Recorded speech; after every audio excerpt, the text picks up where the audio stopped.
बहुत समय पहले की बात है। एक गांव में मदन नाम का एक शिकारी अपनी पत्नी मिथिला के साथ रहा करता था।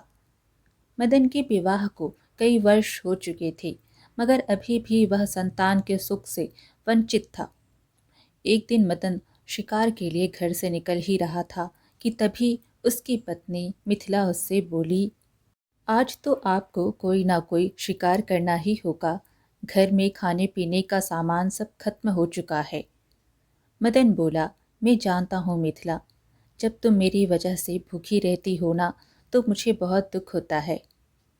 मिथिला बोली, यह कैसी बातें कर रहे हो आप? भला आपकी वजह से मैं भूखी क्यों रहती हूँ? क्योंकि मैं एक शिकारी हूँ और काफ़ी समय से मुझे कोई ढंग का शिकार नहीं मिला। अगर मैं शिकार के अलावा कोई और काम जानता तो शायद हमें यह दिन देखने ना पड़ते। मिथिला बोली, भगवान पर भरोसा कीजिए, आज कोई ना कोई शिकार आपको मिल ही जाएगा। मिथिला की बात सुनकर मदन उदास मन से जंगल की ओर चला गया और अपनी पैनी नज़रों से शिकार को खोजने लगा। तभी उसकी नज़र एक वृक्ष पर पड़ी। उसने देखा कि उस वृक्ष के ऊपर, अपने घोंसले के ऊपर एक चील बैठी हुई थी और ठीक उसके पीछे एक सर्प उसे डसने के लिए तैयार बैठा था। मदन बोला, अरे यह तो चील है, और यह जिस अंदाज से बैठी हुई है, इससे लगता है कि यह अपने अंडों की हिफाजत कर रही है। और यह सांप एकदम घात लगा के बढ़ रहा है। अगर सांप ने इसे डस लिया तो यह तो बेचारी बेमौत मारी जाएगी। रुक जाओ। इतना बोलकर मदन ने अपने तीर कमान में तीर चढ़ा दिया और इस सर्प के ऊपर वार कर दिया। कुछ ही देर में सर्प घायल होकर नीचे गिर गया और तड़प तड़प कर मर गया। अचानक वह चील मदन की ओर देखकर इंसानी आवाज में बोली, तुमने मेरी जान बचाई है, इसलिए मैं तुमसे बहुत प्रसन्न हूँ।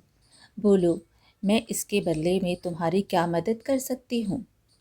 चील की जुबान से इंसानी आवाज़ सुनकर मदन पूरी तरह से डरता हुआ बोला, तुम तो एक चील हो, फिर तुम इंसानी आवाज़ में कैसे बात कर सकती हो? मैं एक विचित्र चील हूँ, लेकिन तुम्हें मुझसे डरने की कोई आवश्यकता नहीं है। मैं तुम्हें कोई नुकसान नहीं पहुँचाऊँगी। तुमने तो मेरी जान बचाई है। बोलो, मैं तुम्हारी क्या मदद कर सकती हूँ?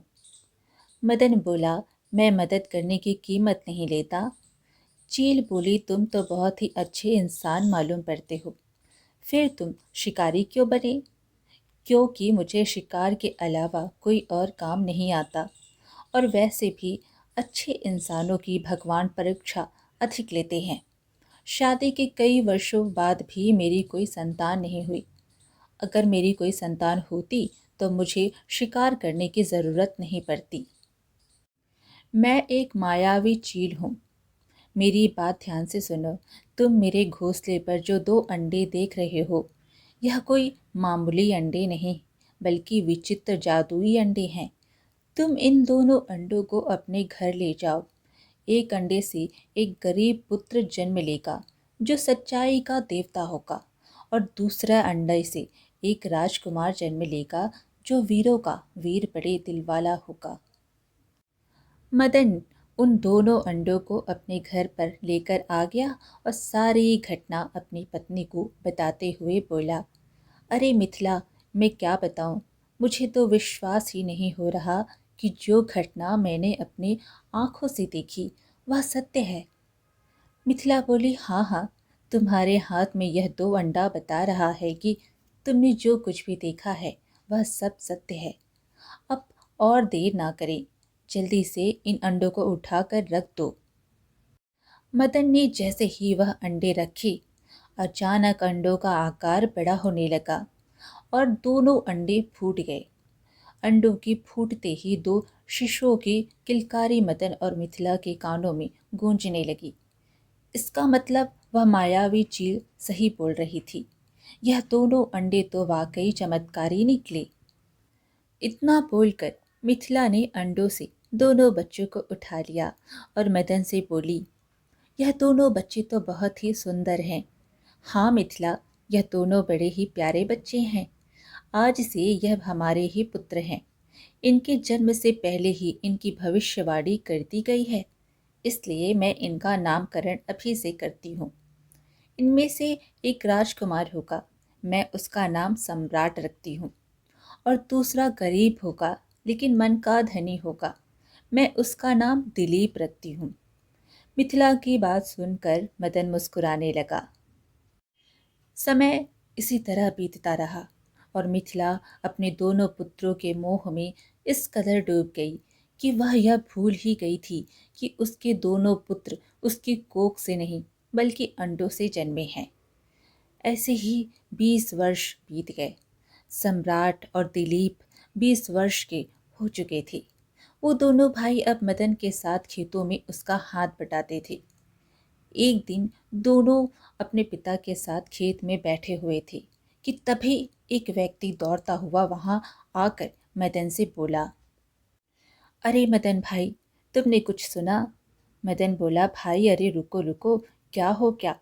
तुम इतने घबराए हुए क्यों हो? अरे सारे नगर में भय का माहौल छाया हुआ है भाई।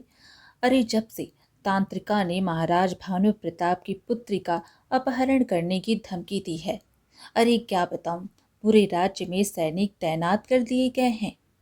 यह राजा भानु प्रताप ही ना, इसको तांत्रिक की जादूगरनी से बिल्कुल नहीं उलझना चाहिए था।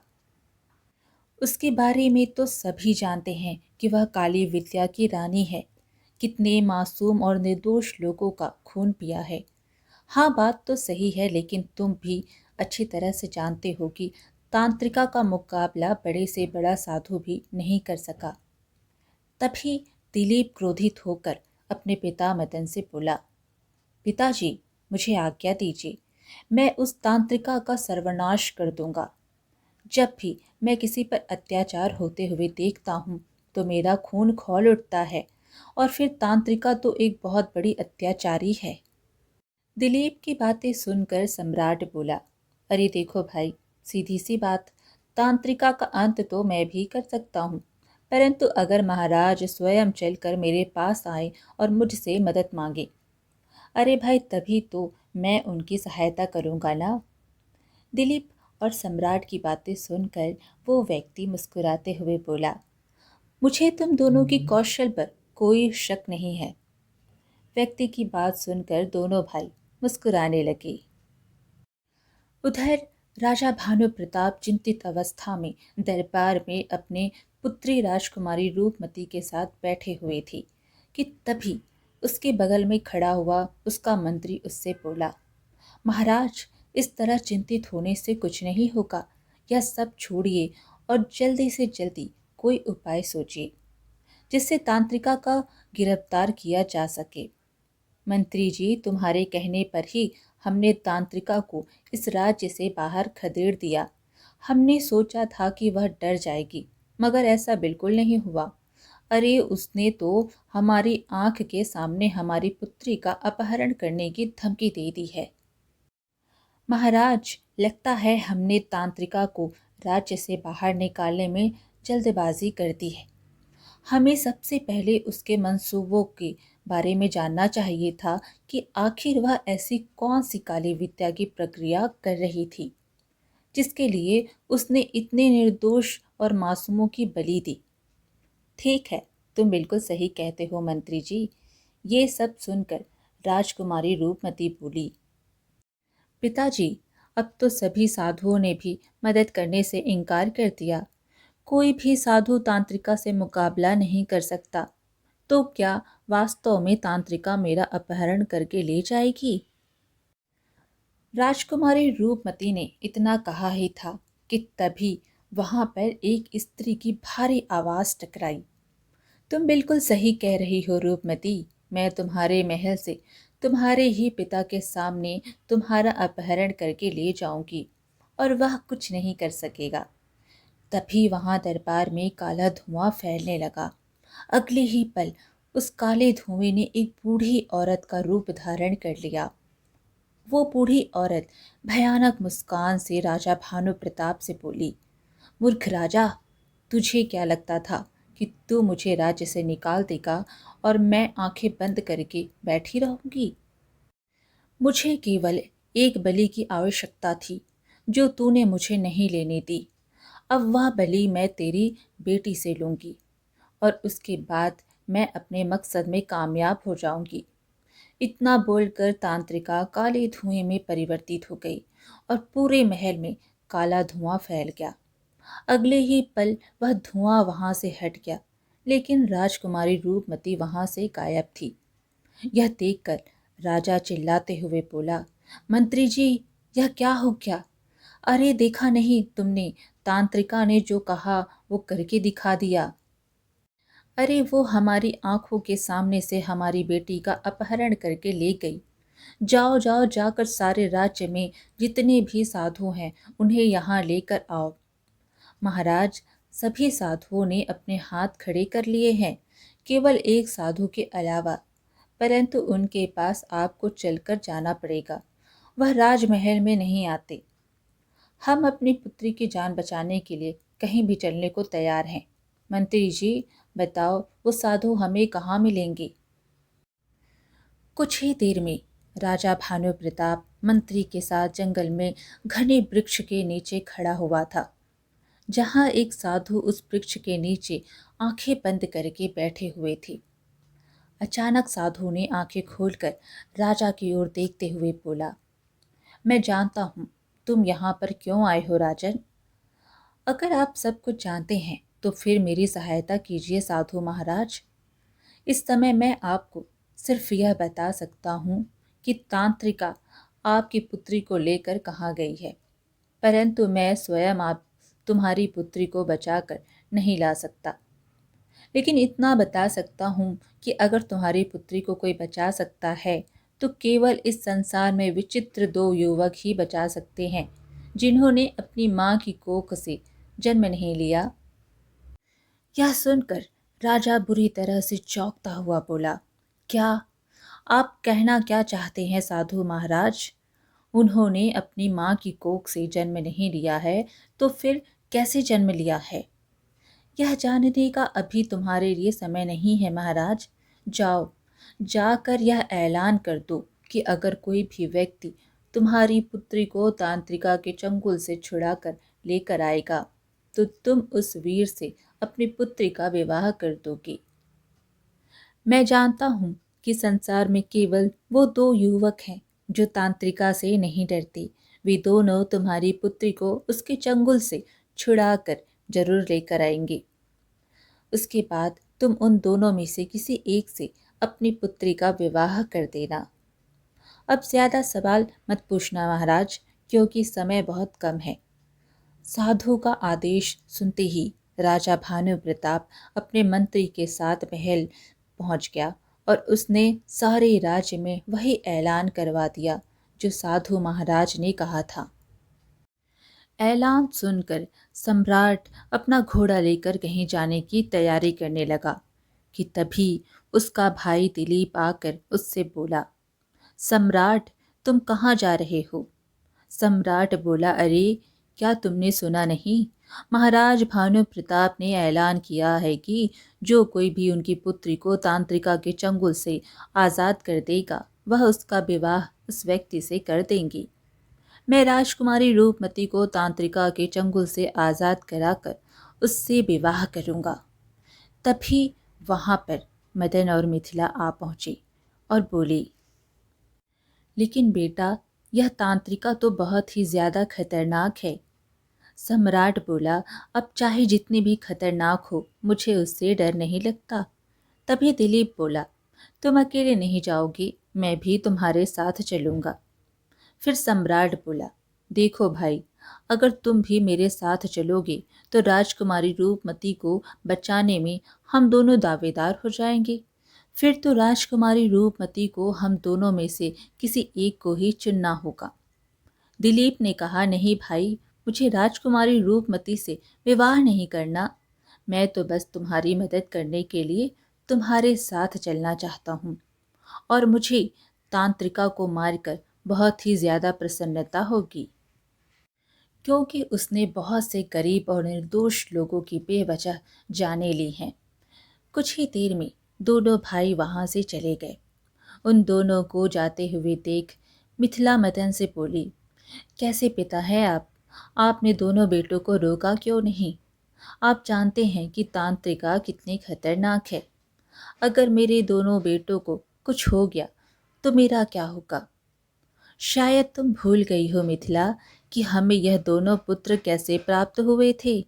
अब हमारे दोनों पुत्र अपनी अपनी मंजिल की ओर बढ़ रहे हैं। अब आगे क्या होगा यह तो भाग्य ही बता सकता है। इधर दोनों भाई चलते चलते एक सुनसान जगह पर पहुंचते हैं। तब दिलीप कहता है, सम्राट, हम दोनों यहाँ पर आ तो गए हैं, पर हमें यह नहीं पता कि तांत्रिका हमें कहाँ मिलेगी। सम्राट बोला, हाँ, तुमने सही कहा, और कोई भी साधु डर की वजह से हमें बताने को तैयार भी नहीं है।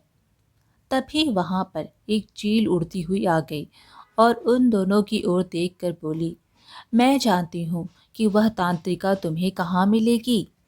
चील के मुंह से इंसानी भाषा सुनकर वो दोनों भाई आश्चर्यचकित रह गए। तुम तो चील हो, भला मनुष्य की आवाज में कैसे बात कर सकती हो? मैं कोई साधारण चील नहीं, बल्कि एक विचित्र चील हूँ। कैसी विचित्र चील? हम दोनों कुछ समझे नहीं, दोनों भाइयों ने कहा। चील बोली, समझने और समझाने का समय अभी नहीं है। मैं केवल तुम दोनों को यह बताना चाहती हूँ कि तुम दोनों साधारण नहीं हो। अगर इस संसार में तांत्रिका का मुकाबला कोई कर सकता है तो वो केवल तुम दोनों हो, और तांत्रिका को तुम दोनों एक साथ मिलकर ही मार सकते हो। और वह कैसे? जब तुम तांत्रिका के काले महल के अंदर पहुंचोगे तब तुम्हें तांत्रिका की कोई भी बात नहीं सुननी है। तुम दोनों में से एक उसकी चोटी पकड़ लेना और दूसरा उसकी चोटी में आग लगा देना। जैसे ही उसकी चोटी में आग लगेगी उसकी मृत्यु हो जाएगी, क्योंकि उसकी जान उसकी चोटी में है। उसके बाद राजकुमारी रूपमती को लेकर तुरंत महल चले जाना। अब तुम दोनों अपनी आंखें बंद कर लो। जब तुम अपनी आंखें खोलोगे तो स्वयं को तांत्रिका के महल में पाओगे। उन दोनों भाइयों ने अपनी आंखें बंद कर ली। कुछ देर बाद जब उन्होंने अपनी आंखें खोली तो उन्होंने खुद को एक विचित्र महल के अंदर पाया। सामने एक भयानक बूढ़ी स्त्री खड़ी थी जो उन्हें घूर रही थी, और ठीक उसके बगल में डरी सहमी राजकुमारी रूपमती खड़ी हुई थी। वह बूढ़ी स्त्री कोई और नहीं बल्कि तांत्रिका थी। वह गुस्से से उनकी ओर देखकर बोली, तुम दोनों कौन हो और यहाँ कैसे आ गए? जहाँ तक मैं जानती हूँ किसी इंसान में इतनी ताकत नहीं है कि वह मेरे महल के अंदर घुस सके। तांत्रिका की बात का उन दोनों भाइयों ने कोई जवाब नहीं दिया और सम्राट तुरंत जाकर तांत्रिका की चोटी पकड़ ली। ऐसे करते ही तांत्रिका खुद को लाचार महसूस करने लगी। वो चीखती हुई बोली, ये नामुमकिन है। इस तरह की शक्ति पृथ्वी लोक के वासियों में नहीं होती। ऐसी शक्ति तो केवल पाताल लोक के वासियों में होती है। इसका मतलब मैंने बरसों पहले पाताल लोक की रानी को जीवित छोड़ने की गलती कर दी, जब मैंने उसे एक चील में परिवर्तित कर दिया था। तांत्रिका ने इतना कहा ही था कि तभी दिलीप ने उसकी चोटी में आग लगा दी। कुछ ही देर में तांत्रिका जलकर राख हो गई। उसके राख होते ही सम्राट ने राजकुमारी रूपमती की ओर देखकर कहा, डरने की कोई बात नहीं राजकुमारी, अब तुम सुरक्षित हो। राजकुमारी जल्दी चलिए, हमें आपको तुरंत महल में ले चलना है। चलिए। कुछ घंटों के बाद सम्राट दिलीप और राजकुमारी रूपमती राजा भानु प्रताप के महल में खड़े हुए थे। राजा अपनी पुत्री की ओर देखकर चौंक पड़ा। सम्राट बोला, महाराज, मैं आपकी पुत्री को तांत्रिका के चंगुल से आजाद कराकर ले आया हूँ, और तांत्रिका को भी मैंने समाप्त कर दिया। यह सुनकर राजा पूरी तरह से चौंक पड़ा और अपने आप से बोला, क्या? लेकिन साधु महाराज ने तो कहा था कि मेरी पुत्री को तांत्रिका के चंगुल से केवल वही छुड़ा सकता है जिसने अपनी माँ की कोख से जन्म नहीं लिया हो। इसका मतलब यह दोनों भाई वही हैं। इतना बोलकर राजा भानु प्रताप सम्राट और दिलीप की ओर देखकर बोला, मैं तुम दोनों के माता पिता से मिलना चाहता हूँ। मैं तुम्हारे माता पिता को सम्मान से अपने महल में बुलाना चाहता हूँ। कुछ ही देर में मदन और मिथिला महल के दरबार में खड़े हुए थे। राजा भानु प्रताप सम्राट की ओर देखकर बोला, मुझे साधु महाराज ने बताया था कि मेरी पुत्री को तांत्रिका के चंगुल से केवल वही दो युवक छुड़ा सकते हैं जिन्होंने अपनी माँ की कोख से जन्म नहीं लिया होगा। तुम्हारे दोनों पुत्र न केवल मेरी पुत्री को तांत्रिका के चंगुल से छुड़ा कर लाए, बल्कि उन्होंने तांत्रिका को भी समाप्त कर दिया। वाह, जिसे बड़े से बड़े साधु भी समाप्त नहीं कर पाए। चलो अब बताओ, आखिरकार इसका रहस्य क्या है। राजा भानु प्रताप ने इतना कहा ही था कि तभी वही चील उड़ती हुई महल में पहुंच गई और रंग बिरंगी किरणों के साथ एक सुंदर स्त्री में परिवर्तित हो गई। यह देखकर राजा आश्चर्य में पड़ गया। सुंदर स्त्री राजा की ओर देखकर बोली, राजा भानु प्रताप, उस साधु महाराज ने सच कहा था। दरअसल यह दोनों मेरे पुत्र हैं। तुम्हारे पुत्र? मैं कुछ समझा नहीं। सुंदर स्त्री बोली, वर्षों पहले तांत्रिका ने पाताल लोक पर शासन करने के लिए निर्दोष लोगों की बलि राक्षसों को चढ़ाने शुरू कर दी थी।